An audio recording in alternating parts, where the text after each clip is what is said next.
आज के जमाने में काम करने वाले कम मिलते हैं।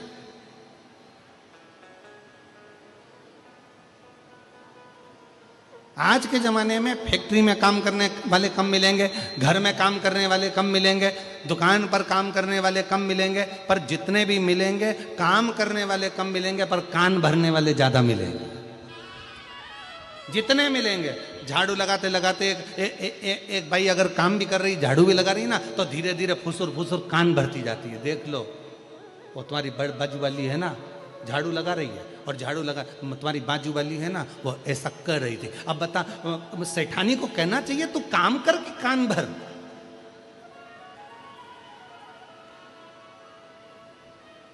अब जितने काम करने वाले पूर्व के समय में थे, आज के जमाने में काम करने वाले तो कम हो गए, कान भरने वाले ज्यादा हो गए। ना जाने कितने कितने कान भरने वाले हो गए। फैक्ट्री में काम करो तो कोई ना कोई एक दूसरे का कान भरता रहेगा, इसी को भड़काएंगे, इसको भगाएंगे, उसको लाएंगे, उसको भगाएंगे, उसको लाएंगे, उसको भगाएंगे। घर में कोई काम कर रहा है तो उसके धीरे धीरे कान भरते रहेंगे, उसको भगाने का प्रयास करेंगे।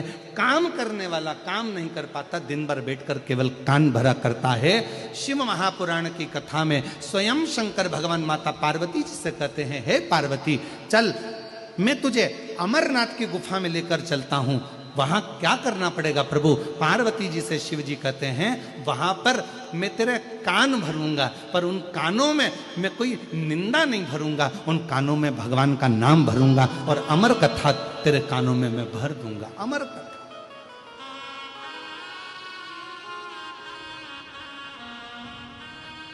और वो अमर कथा भरूंगा जिस अमर कथा को श्रवण करने के बाद फिर तुझे जन्म नहीं लेना पड़ेगा। माता सती ने भी अमर कथा सुनने का प्रयास किया।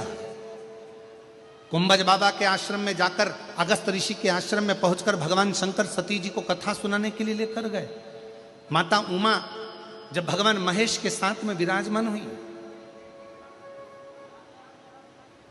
जब माता उमा महेश भगवान के साथ में विराजमान हुई, जिससे महेश्वरी समाज की उत्पत्ति हुई, उस समय पर भी भगवान महेश ने माता उमा को अमर कथा सुनाने का प्रयास किया।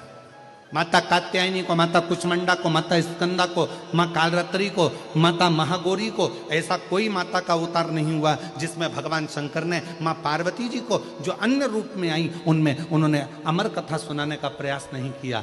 पर आखिरी बिंदु था भगवान शंकर का पार्वती जी को अमर कथा सुनाना, क्योंकि शिव चाहते थे अब यह पार्वती फिर जन्म ना ले, बार बार मृत्यु के काल में ना पड़े, इसको एक बार ऐसी कथा सुना दूं जिसको सुनकर ये अपनी जिंदगी की अमरता प्राप्त कर ले।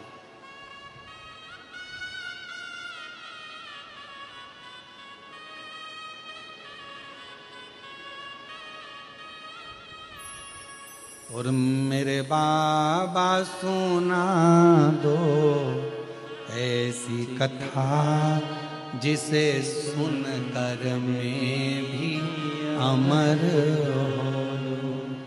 भोलेनाथ सुना दो ऐसी कथा जिसे सुनकर मैं भी अमर हो, जिसे सुनकर मैं भी अमर हो, जिसे सुनकर मैं भी अमर हो। भोलेनाथ सुना दो ऐसी कथा जिसे सुनकर मैं भी अमर हो। मेरे बाबा सुना दो ऐसी कथा जिसे सुनकर मैं भी अमर हो। वो कथा मुझे सुनना है। पार्वती जी से कहा, चल मैं तुझे कथा श्रवण कराने के लिए लेकर चलता हूं। और भगवान शंकर भगवान मां जगत जननी को अमरनाथ की गुफा में कथा श्रवण कराने के लिए ले गए। सबको हटाया,